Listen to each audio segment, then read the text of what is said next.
Man, so how did Jesus change my life? Well, I grew up going to church. I would probably leave it at that. I went.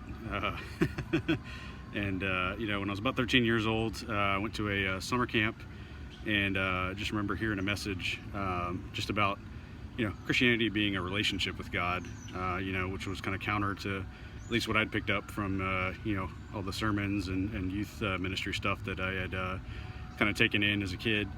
Which kind of my takeaway was, being a Christian means you go to church on Sunday and you try to be a good person. But anyways, that message really spoke to me, and I just found myself having a strong desire to have that relationship and just a sense of joy. So that night when I was 13 at camp, I prayed with my camp counselor, John, who recommended for me to read the book of John first. I had never really read the Bible before.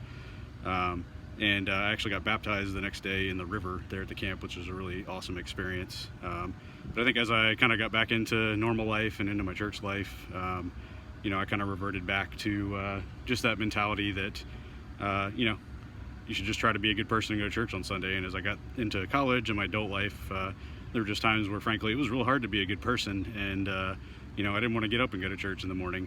And I think the real turning point was in my early 30s. I had just gotten married for the second time, and God had really redeemed a lot of failure in my life and blessed me in spite of that. And it took me a few years after that to really realize it.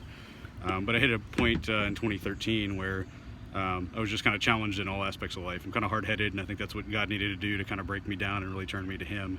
But it was about that time that, we were a year into raising two beautiful twin girls, and life just kind of felt tough. And, every day just had no idea what to do or how to handle things. And then my boss at work left, and I was asked to step into his role with no prior training or real support.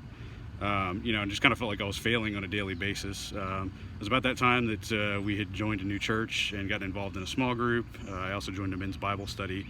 And really just had this great group of people around me to encourage me, just to walk with me through those tough times and really show me what it was to, just follow Jesus and have a relationship with Him and rely on Him in everything that I did. And I just went from a place of just severe anxiety and just kind of feeling like a failure all the time to just having this sense of peace and freedom. There's a verse in Galatians that says, it is for freedom that Christ set us free, so don't be burdened again by a yoke of slavery. And that really kind of became my life verse and still is to this day. In fact, if the tattoo parlors open back up sometime in the near future, I may go get freedom in Greek tattooed on my arm, just as a reminder. But anyways, I think that, don't be burdened again piece is really important as well, because, it's pretty easy to slip back into that self-sufficiency mode and, just try to do things on my own.